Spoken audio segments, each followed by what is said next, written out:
Welcome back to Dying Out Loud, the podcast where we say everything in the moments that we have right here, right now, and today.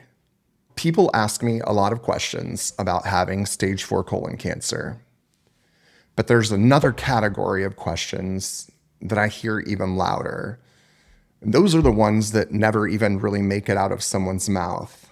They sit in the silence between us, in the way someone changes the subject, or in that little half second of eye contact before they look away. They're wondering, are you scared? How bad does it hurt? What happens to the people you love when you're gone? Most of the time, people are too afraid to ask those questions out loud. They don't want to upset me, or they don't know if it's even allowed to talk about death that directly. So today, I'm going to say it for them.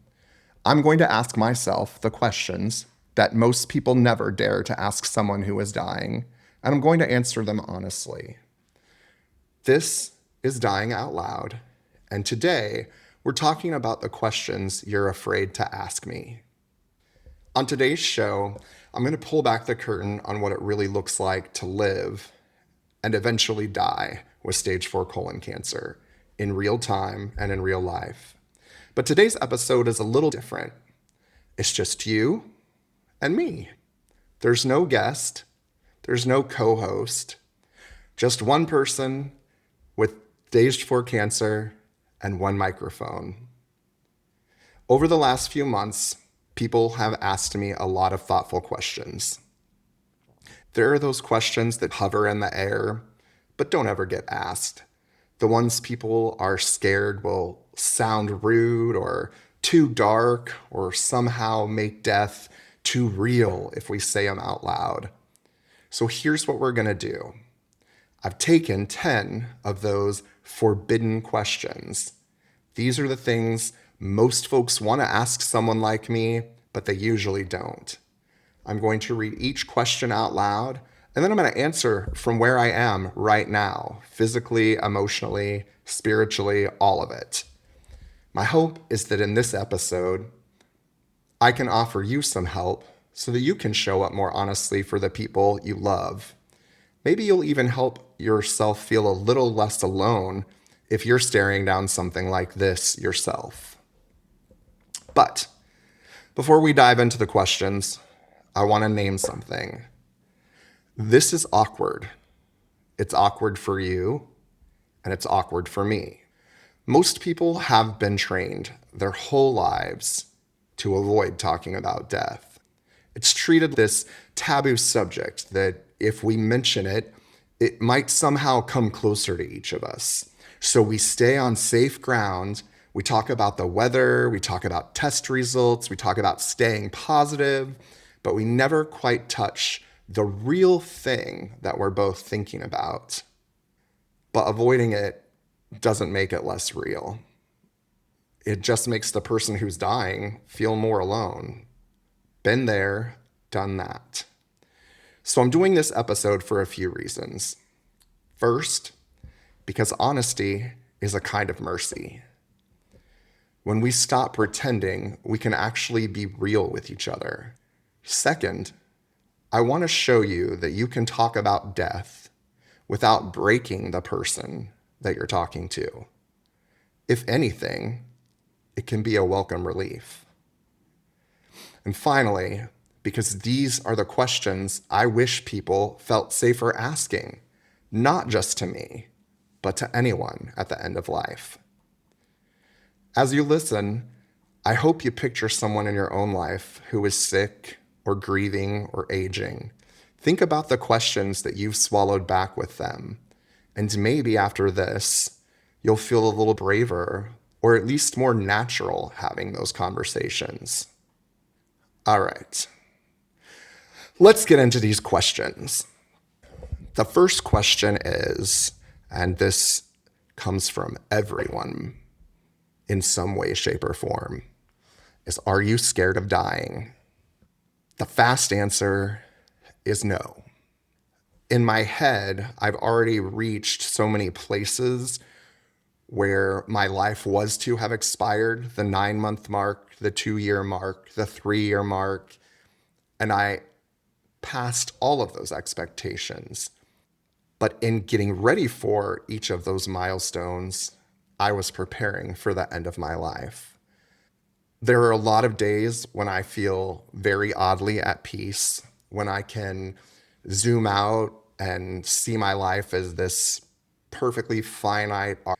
And I just feel amazingly grateful that I got to exist at all and live this life. The days that death feels a fact, almost gravity. It's not a punishment, it's just what happens to every living thing eventually. And then there are some days when it hits me a freight train that I am the one leaving, that there will be a last joke, a last cup of coffee, a last time I hug the people I love. And on those days, I'm definitely scared. I'm not so much afraid of being dead as I am of the leaving part. The tearing away from this life and these people. I'm afraid of missing out on the futures that I hoped I would have, watching the people I love the most hit the milestones that I know they will hit time and time again. So, if you're wondering, is it okay to ask someone if they're scared? It is.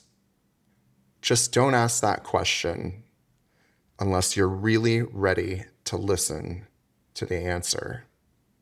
Sometimes the kindest thing to say is, if you're scared, I'm willing to hear it. You don't have to protect me. Just so that they know you're ready for whatever they're willing to share. Let's shift to question number 2. Do you know how much time you really have left? And how do you feel about that? Look, doctors love estimates. They give you numbers, months, maybe years. Maybe we'll see how you respond to the treatments. But the truth is, they're guessing. Educated guesses, but guesses nonetheless. So, do I know the exact amount of time I have left? Absolutely not. I have ranges, I have probabilities, I have scans and lab results. Happy to share any of those with anyone who's interested, but that requires a conversation. But I also know people who died faster than expected and people who outlived every prediction. How I feel about it changes really depending on the day, the week, the month, the mood.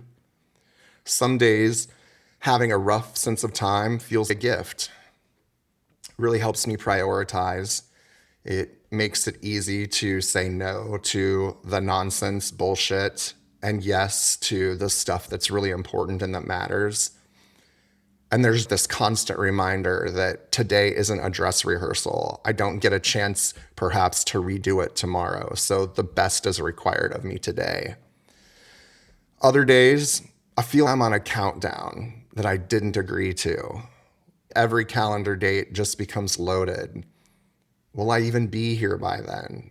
Thinking about birthdays, holidays, just stupid little appointments 3 months from now. They all turn into question marks.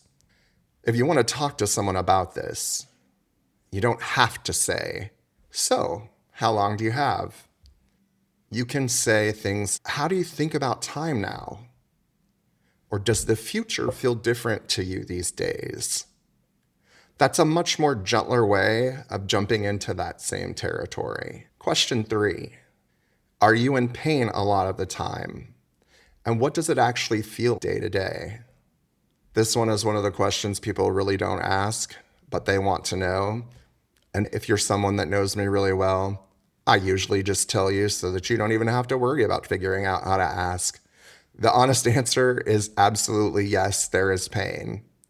Not the always dramatic, movie style, writhing around on the bathroom floor, head in the toilet, but a steady background noise of discomfort that has really just become part of the landscape of my life. Some days it's a deep, dull ache, a bruise in a place that you can't reach.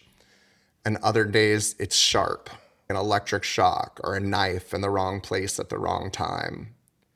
Pain medication helps, but it also has its own costs. I don't fogginess, I don't fatigue, and I don't feeling a slightly more distant version of myself. I want to be the self that I know and love, and that the people in my world and sphere also know and love.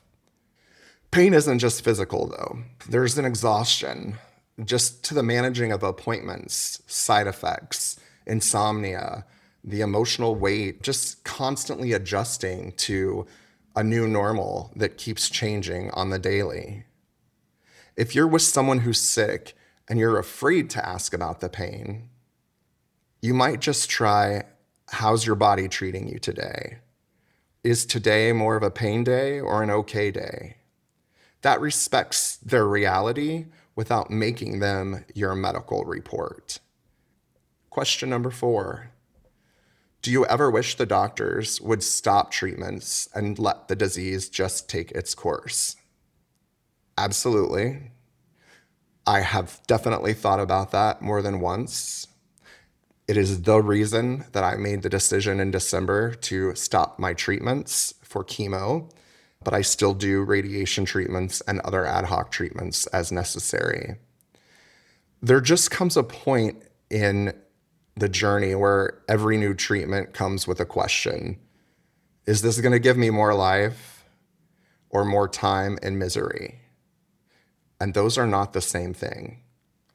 Treatment can mean more days on the calendar, but some of those days might be spent in waiting rooms, in scan machines, and ultimately dealing with side effects that really knock you flat on your back.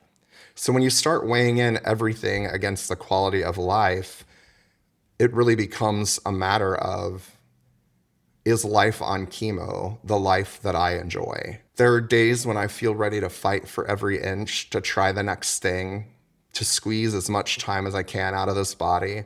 And there are days when I feel tired enough to say, look, this is as good as it gets.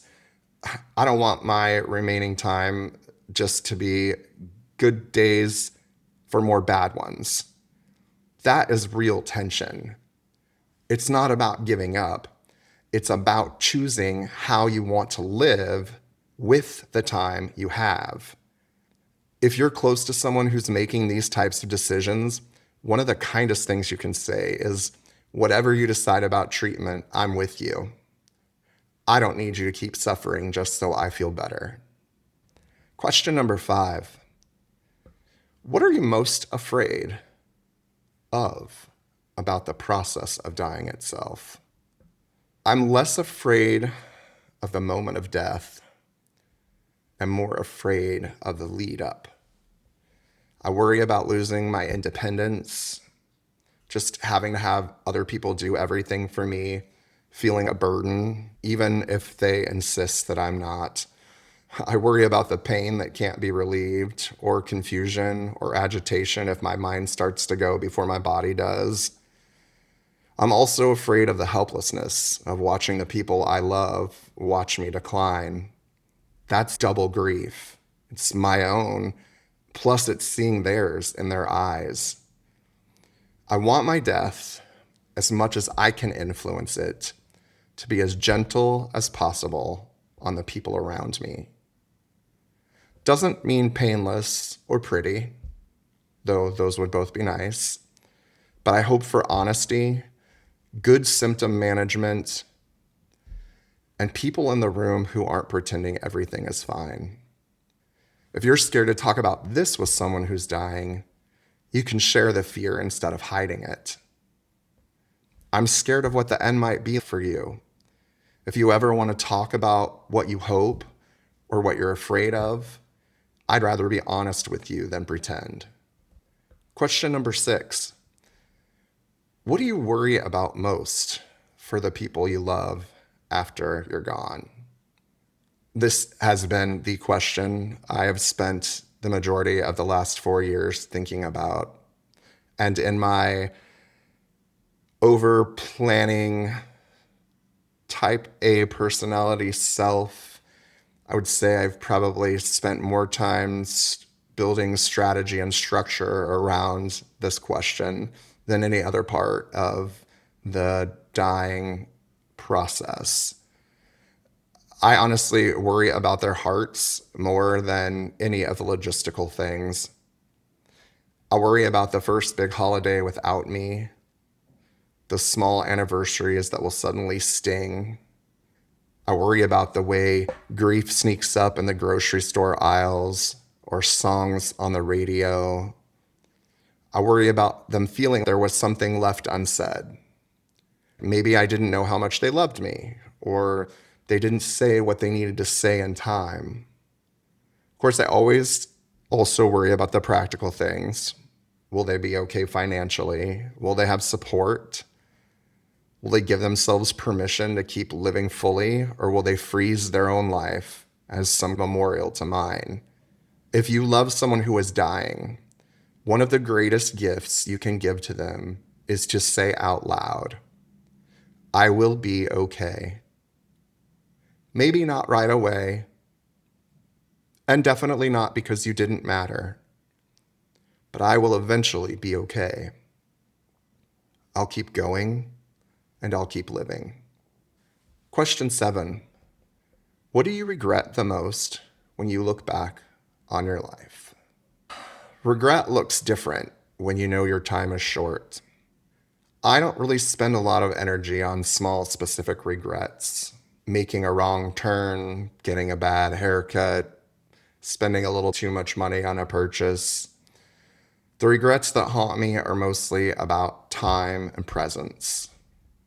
I regret the years that I lived that had an unlimited supply of days, putting off joy, connection, and hard conversations for later. I regret the times I chose busyness or distraction over really being present with people I love. And there are relationships I wish I had handled better. Times I held on to pride longer than I should have, or let a fear of vulnerability keep me from saying, I love you and I'm sorry, and you matter to me. If you're listening and you're not in my situation, learn from this if you can. Don't wait for a terminal diagnosis to become honest and brave in your relationships. You don't need to be dying to decide to live differently. Question 8. How do you want people to act around you? Should we talk about death directly, joke normal, or something else? Here's the thing. I don't want people acting I'm already gone. And I also don't want them acting nothing is happening. I still love dark humor. I still want to laugh. And I still want to talk about normal life, TV shows, movies, petty annoyances, all of it. I'm not a walking diagnosis. I'm still a whole person. But I also want to talk about things, or at least have the option to talk about things, about death directly when I need to.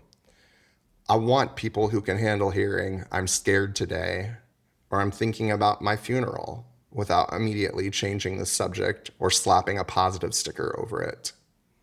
The easiest way to know how to be with someone me is to ask, how do you want me to show up? Do you want normal banter, deep talks, or a mix?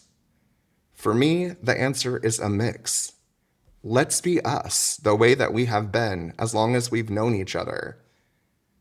But let's just not pretend this isn't happening at the same time. Got 2 questions left here. Question number 9. Is there anything you still really want to do, say, or fix before you die? Absolutely, there are still things I want. I've made a bucket list, completed a bucket list, made a new bucket list, completed a new bucket list, and made another new bucket list over and over again, crossing things off that I've wanted to try. Some of them are small, a place that I want to see, or a type of food that I want to eat or try, or a meal that I want to eat. Other things are people that I just want to have one more long conversation with. And then there are bigger things, relationships, that could use a little more honesty, apologies I haven't voiced yet, stories that I still want to tell on this podcast, even, or in private conversations, and maybe in more letters. I don't have a dramatic bucket list things, skydiving and climbing mountaintops. A, I would never skydive, and B, I've already climbed to the top of a mountain with my own 2 feet. What I want most, though, to leave as little unfinished business as possible. I want people I love to know exactly where they stand with me in the best way. If you're close to someone who's dying, a powerful question can be, is there anything you still want to do or say that I can help with? Sometimes the answer is practical.